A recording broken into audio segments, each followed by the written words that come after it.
folks. We're the Lingenhoels with Keller Williams Chervenic. I'm Arden. And I'm Lisa. And we're joined today by Mr. Tausch from the Louisville High School. He's our principal there. And you're not a dictator, you're just a principal. Just a principal. Okay. For now. For now. For now. But anyway, we've asked Mr. Tausch to come in and explain a few things and how our new state policy is going to work, and we'll get into that in a little bit. We just want to have people know that we are working on the amphitheater down behind at Metzger Park, down behind the Louisville Library, and we're raising money to cover that and to build I think we're going to build a driveway up to that. Randy Starr's in charge of that from Rotary, and we may have him on here a few episodes down the road. You're not building it, so don't say no, I'm not building it. Because I'm not building it. I mean, I probably could build it. Yeah, I was in construction for years, so I could probably do it pretty cheap too. It might not withstand the winters here. I don't know about that. Anyway, that would be the Louisville Rotary. Yeah, so. Louisville Rotary is raising money for that. We're approximately at a little over 400,000, trying to get to 430 to be able to do everything and finish it the right way. Mm-hmm. And I think we're going to get there. But thank you all for your generosity. And anybody that wants to look into that, we can hook you up with Randy. Give us a call, and we'll be working on that. So the other thing I want to talk about is, we got fall sport or winter sports. Yeah. We graduated out of the fall sports. We're into the winter sports. You got boys and girls basketball. What else do we have? Oh, goodness. Bowling's doing really well. Bowling is? Mm-hmm. Okay. Bowling's doing really well. Swimming. We have girls basketball, boys basketball. Wrestling is tremendously successful right now. They just won the North Canton. Your shirt. You got the shirt on today. Coach Laughlin hooks me up. He does. Awesome. But they just won the North Canton Invitational, which is a pretty prestigious tournament. Mm-hmm. So they're doing really, really well. Well, good. Yeah, our wrestling program's really come a long way. It sure is. It sure is. It was big. It was big back when I was in school, but that was a couple years ago. Couple years. But anyway, I think we're going to question this man. Absolutely, because a lot of our viewers may not have high schoolers in school. Like, we don't have any high schoolers in school anymore. Well, he's probably relieved of that because it probably did it traumatize you when our kids were in there? You had great kids. You had great kids. I'm not just saying that. We always like to hear that, don't we, Arden? Yeah. Thanks. Anyway, for those of you who do not have children in the high school, can you tell us just a little bit about yourself? Would you mind sharing? Not at all. Yeah. Not at all. I've been in education for quite a while. Mm-hmm. 31 years. Wow. This is my 31st year, and 29 of them. This is my 29th year at Louisville. Has been at Louisville. Okay. But 23 were in the classroom. I was a 7th grade teacher at LMS, and now I've spent this is year number 5 up at the high school as principal. Very nice. Very nice. Now, did you go to a Louisville school growing up or surrounded area? I grew up and went to school at Perry, where I wrestled, which is still a huge fan of wrestling. Yeah, it's a powerhouse, but Louisville has made its own name recently. Yeah. Mm-hmm. So I coached forever. I coached all the different sports when my kids were coming up through. So pretty involved with athletics. Have 2 kids, married and have 2 kids. Both graduated, both going to, one's in grad school and one's finishing up the bachelor's. Oh. Nice. So they're still really busy, keeping us busy. Things are good. Things are good. Yeah. Very nice. Very nice. Well, we're glad that you've taken some time to be with us today. Maybe you haven't heard in the news recently, but in Ohio, there is a new rule that's gone into effect beginning January 1st regarding cell phones in the schools. And with school going on Christmas break and then coming back well, sometime in January. What day do you come? January 5th. January 5th. Well, January 1st, if somebody wants to go back to school, you can't use your cell phone. So today we're going to talk about the new policy and what the rules are. But it's my understanding in Louisville, you adopted a policy a few years ago regarding cell phones. Yeah. So can you tell us about what's going on and what this rule is and how a it's few affected years ago, you? we recognized that there is an issue with cell phones. And this is before the governor stepped in and had said anything.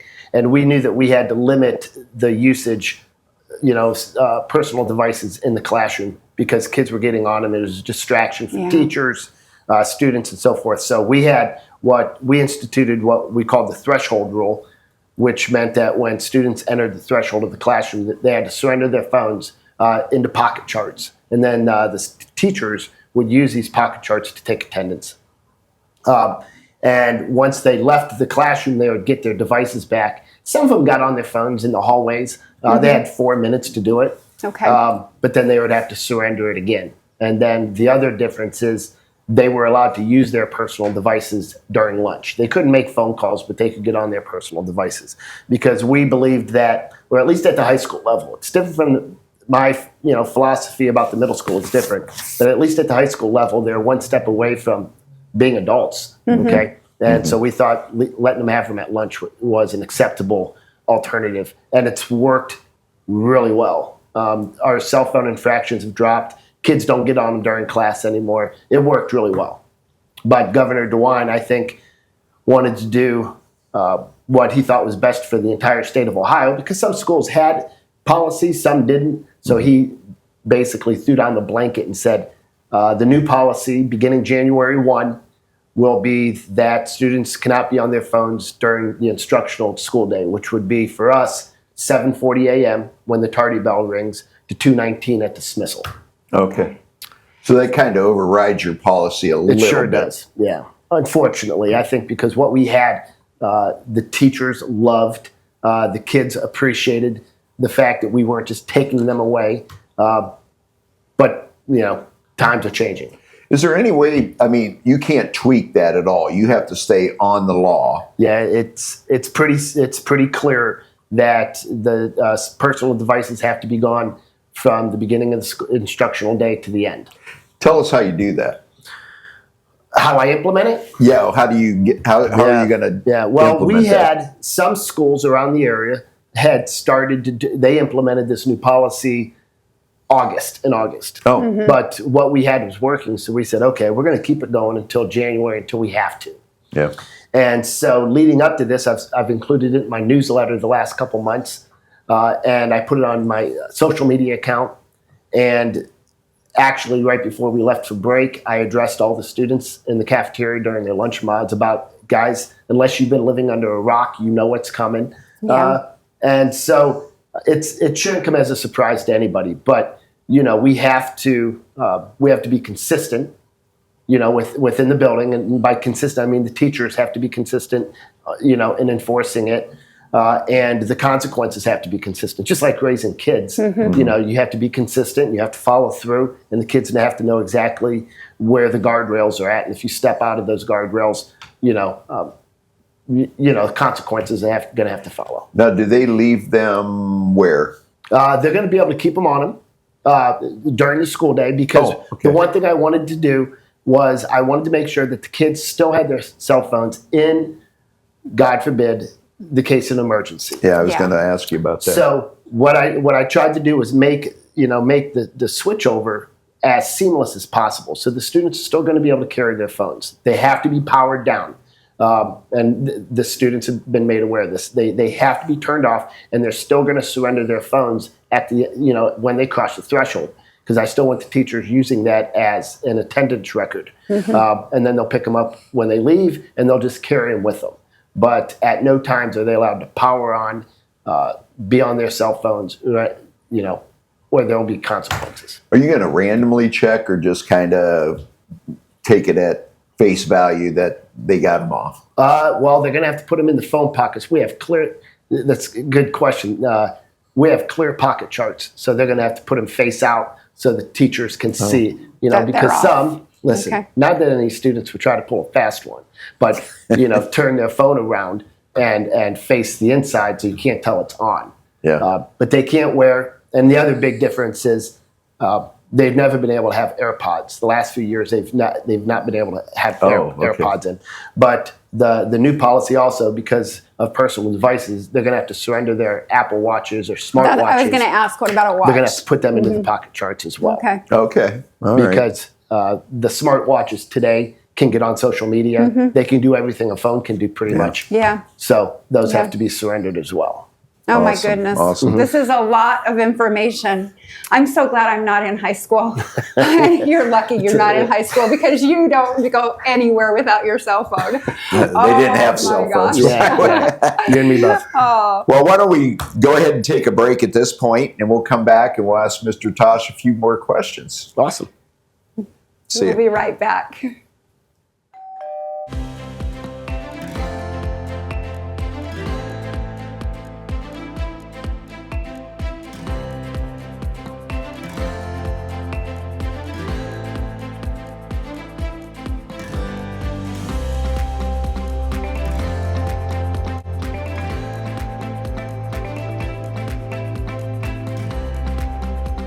Are you looking for a quality pre-owned vehicle with a great price?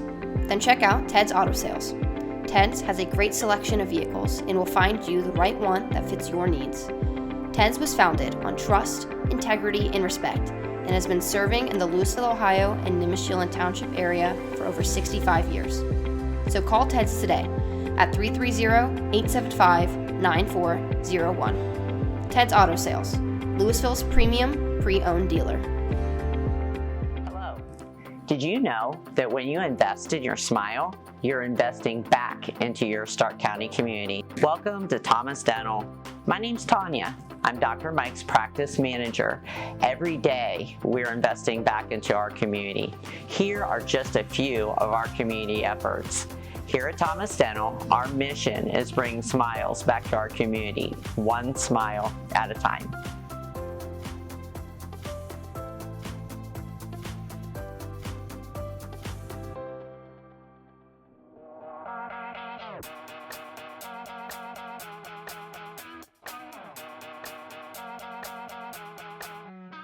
Hello everyone, I'm Tegan Evans. As many of you know, when the Louisville Herald moved on into retirement, the city of Louisville, Lingenhoel Township, and all of its community members were left with a void. The community lost its ability to hear about local events, news, information, sports, and community projects. We lost the ability to come together for Louisville's betterment. Well, we have a solution for you, Spotlight Media Network. Spotlight Media Network is a place anyone can go, whether it be social media, YouTube, or our website, that will display information in different formats to show the best Louisville has to offer. One last thing, if you have something newsworthy or something you would like the community of Louisville to hear about, send us an email at spotlightlouisville1@gmail.com. So if you want to see what is happening in Louisville or the best Louisville has to offer, check out Spotlight Media Network, where we know Louisville is #1.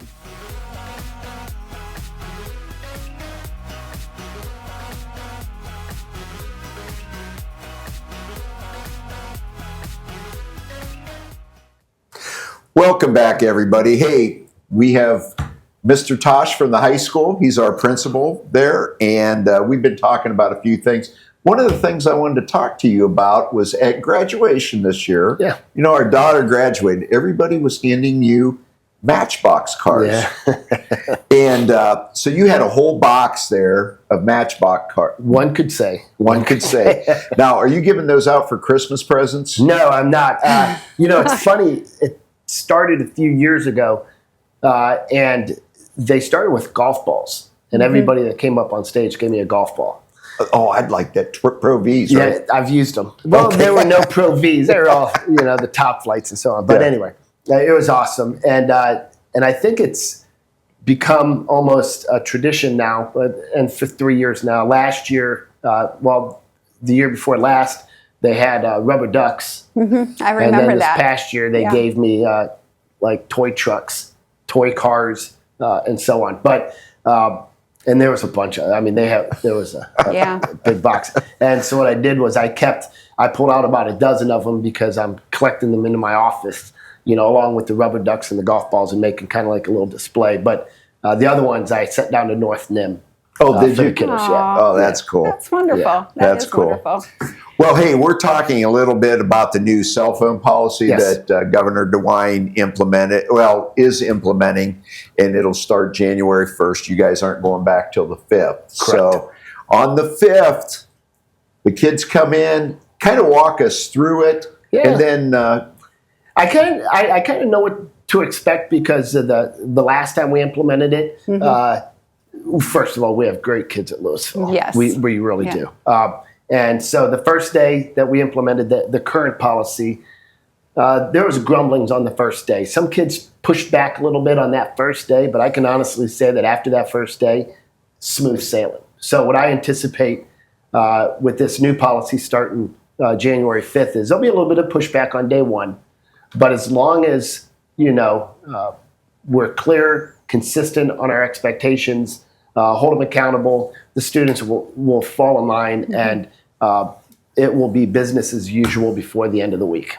Oh, that's great. Yeah. Do you have any parents that give you any pushback? I'm sure. Yeah, probably equal amounts. Right. I get phone calls, but like I tell everybody, my door is always open and my phone is, I'm always available for phone calls. I'll call everybody back and we'll have a conversation about the why. Because it's really important, no matter what I do in this business, that I explain the why. Because once I get the why out, for example, the big initiative last year was the random drug testing we have for extracurricular activities and those with parking passes. And I got some pushback on that. But I welcomed all the conversations that we had. I explained the why. And we've implemented 2 of those already this year, and with very little pushback or questioning. But it's because I want to have these conversations with anybody that has questions. Yeah. So I've gotten some pushback about the new cell phone policy, some moans and groans from students, because they want their cell phone, they want their devices. But I think it's healthy that students are able to surrender their phones because, there are a lot of, even in some households, kids don't surrender their phones at all, when their parents need them to. So this actually helps them as well. Are there any exceptions for health reasons, medical reasons, that the student can have the phone on? As much as some students are going to want to dream up a medical excuse, they're not going to be able to do that. It's going to have to be a legitimate medical excuse. Like, for example, if you're diabetic and you have to monitor your insulin on your phone, those students are going to be able to carry their cell phones. Okay, as long as you have a medical excuse. Okay. Well, good deal. Now, you explained to us at the break that you're implementing something that kind of goes along with the cell phones. Yes. And you're starting to implement that in the school. And we're starting to hear a lot about this on the news. And kind of take us into that. Yeah. Well, the reason we implemented the last cell phone policy was because of a book I read when I first became principal. Around the beginning of when I became principal, called The Anxious Generation. And The Anxious Generation does an eye-opening job of explaining why there are so many mental health crises going on with our students and our teenagers, and the depression and the anxiety. And it's all, I don't want to say it's all, but so much of it is rooted back into the phone-based childhoods that we're growing up with instead of the play-based childhoods, and how we need as a community, and this just isn't high school, but this is the community, and parents in general have to get behind this and realize the dangers that these personal devices have on our kids. Yeah. So we're going to start in January. We are starting a book study up at the high school, and this is all my brother, who is from at Canton Local. He's doing this right now. He's working with Stark County Board of Mental Health, and they haven't. It's in progress. So I don't want to reinvent the wheel. We're going to start with the book study. I've invited middle school and high school teachers to come on board, and when we have our parent cafe in February at the high school, I'm going to welcome community members in, so I can get them on board too. And if I can get everybody in this community reading that book, we'll change lives. I mean, it's that impactful. You're going to be talking about it all over the place. It's going to be the big rage. Yeah. Yeah, I know I've heard a lot about it on the news, and there's been a lot of studies on it. Yeah, so it's kind of scary, isn't it? You know what? Going through this with even my own kids, and when I took their phones away in middle school, I remember being in middle school, and my son, I took his phone away for a couple weeks because he did something knuckleheaded, and the change I saw in him in 2 weeks, it blew me away. That when he wasn't with his device, how much he came out of his shell and started talking and interacting, and the dinner table conversations. I'm like, holy goodness! This is powerful stuff. Well, I know a lot of parents use the cell phone as a disciplinary action. It works well. I can tell you that it does cripple them. Oh, it works. But there are a lot of parents that won't take their phones. Yeah. Because it is a lot of work. I mean, the pushback you get from your kids. Oh, yeah. That just shows you how they're addicted to their phones. Yeah. Adults as well, though. Well, good. Do you have anything else exciting that's going to be happening in the school this spring that you'd like to share? I would say just, shortly after we get back, January 31st, we have our winter homecoming. Okay. So I know everybody's looking forward to that. Yeah. It's a big deal. Yeah. And then we'll have our pep rally the day before, and then we run right into ACT testing, state test, OST testing. And, and as much, I wanted the high school, if you don't know, got 4.5 stars last year. We were this close from being a 5-star. Wow. And if it wasn't for that last component, that college career and workforce military readiness, which we have really been focused in on this year, we want to get that 5-star. I mean, because Louisville is an awesome high school. It's an awesome community. Yep. And our kids are going to reflect the 5. They're good kids. I don't know if you knew it or not. Lisa went to Pleasant Grove, not Pleasant Grove in Louisville. Right, Pleasant Grove, Glen Oak? No, Pleasant Grove, Utah. Utah. Why are you even bringing this up? Why? I knew he was going to say Pleasant Grove. Yeah. Oh my goodness. Pleasant View in Plain Local. Pleasant Grove in Oh my Utah. gosh. But Okay. anyway, Yeah. well, thank you for coming out. I appreciate you having me. I said when he walked in, I said, I hate to have you here on your day off because But we appreciate you But, so much thank coming you, out. thank you. we're here at Christmas Eve. Yes. Is that what it is? Yeah, our I church lost has a track. service on Christmas Eve. Oh, okay. Because everybody else wants to do things with their family and On Christmas Eve. On Christmas Eve. So we have Christmas Eve out at Eastwood Springs at 7 o'clock. 6 o'clock, the animals will be there. The kids can come out. Arden will be there. And I'll be there. Yeah, so we'll have alpacas and sheep and cows and all kinds of stuff at the church. So feel free to come out about 6 o'clock tonight at Eastwood Springs. But we want to wish everybody a Merry Christmas and a Happy New Year. Yeah. Yep. So enjoy your Christmas and take care. We'll see you around town.